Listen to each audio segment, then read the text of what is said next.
Back. Today we've got a ton more info to talk about regarding Advanced Warfare. Today what we're going to be talking about and going over is all the known perks. So let's aim for 100 likes again here on this video today. You guys absolutely killed that one yesterday and as of recently, so the support is always greatly appreciated. But let's get back to the topic at hand here today. Perks, one of the large portions of multiplayer, but oftentimes we don't really even talk about or think of them. And come to think of it, here on my channel we've talked about maps, guns, streaks, mechanics, but I don't recall more than one speculation video here on perks up on my channel. And the thing is, perks build up about half of your loadout, if not a little bit more. So from the reveal event, we got a look at all the perks that we have in Advanced Warfare.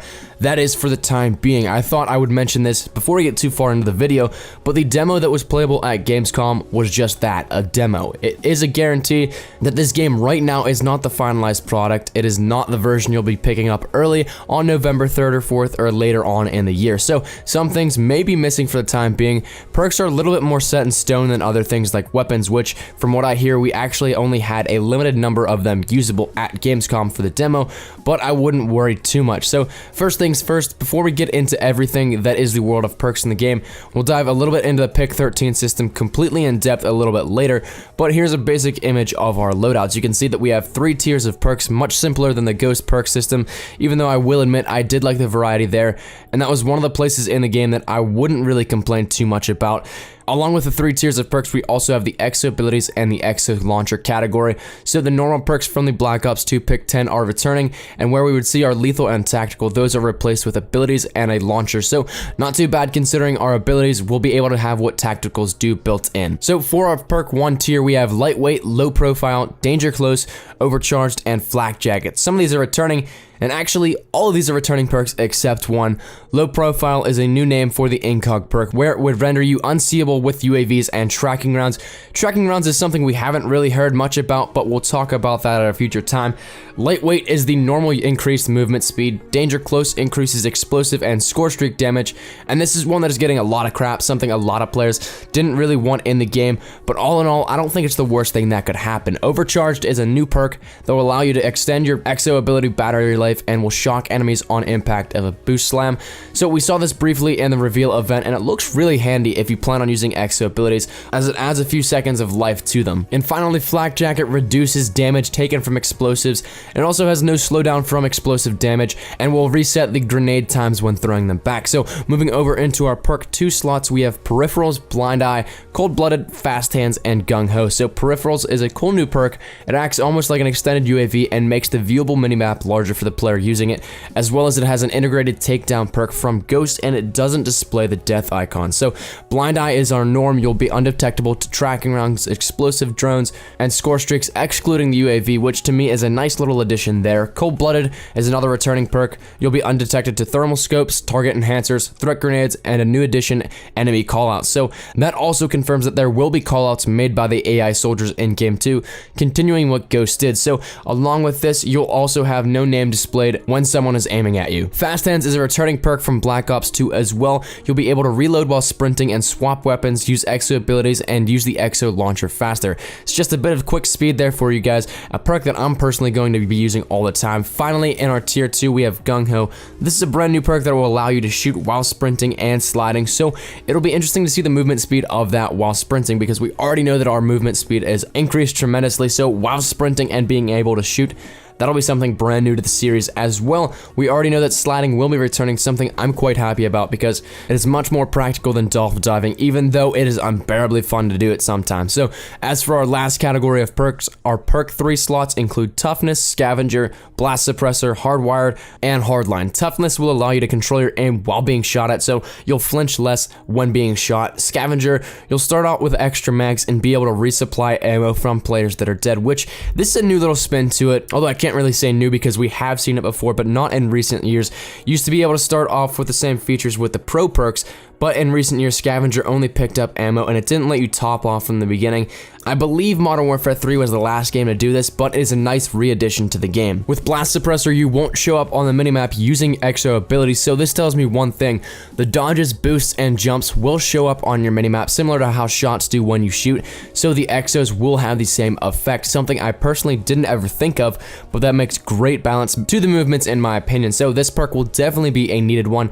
Hardwired allows you to be immune into system hacks, EMPs, nanoswarms, stun grenades, and scramblers, something that again is almost a must and definitely very helpful. And finally, we have Hardline. Of course, it's the same perk. It's going to decrease your score streak cost by 100 points. So personally, I think this last tier of perks is the most beneficial to players, and it's one that I'm going to be using a wild card for sure in this tier because there's just a bunch of perks that I find extremely useful. So I can't just leave you guys with the perks. Let's talk about our exo abilities and launchers too. Our abilities include Shield, Overclock, Stim, Cloak, Hover, Ping, and trophy systems. So shield, we saw during the gameplay trailer, you'll be able to deploy a shield that is attached to your X's arm. So there's your riot shield right there. I'm glad to see that it's not a weapon, but rather something you can only use for 5 seconds or so. Overclock will increase your foot speed. I'm guessing similar to the agility perk where you'll be able to just move overall a little bit faster, something you'll be able to notice without, but it won't handicap you if you don't use it. Stim will temporarily generate health beyond normal levels. So think of it as ICU, but adding health on top of your max health already. So kind of like a ballistic vest that will generate on you in essence. So Cloak will allow you to temporarily be invisible to players in first person. Hover will allow you to do just that, to hover for a short period of time.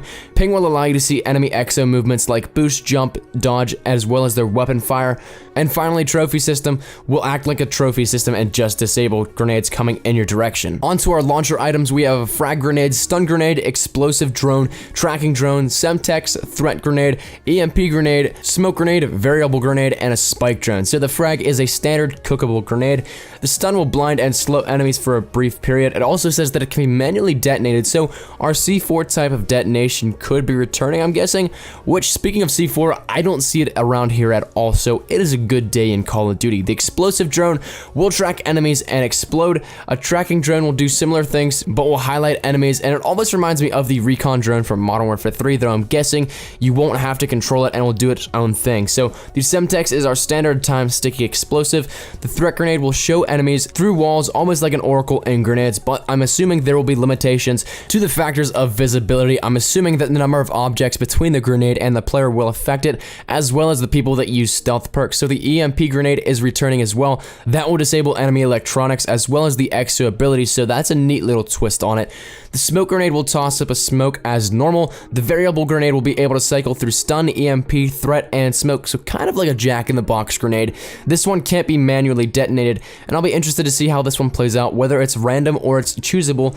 Only reason I think it might be random is the fact that if you can choose, why not just allocate enough space for players to just have all of them equipped at the same time. So finally, our spike drone. This is our drone that was in the gameplay trailer, and I said it was almost like the ballistic knife. It's a one-hit kill and can return to you on command, so that's a cool added feature there. Now, I know this video is getting a little bit longer, but let's talk quickly about the wildcards before we go.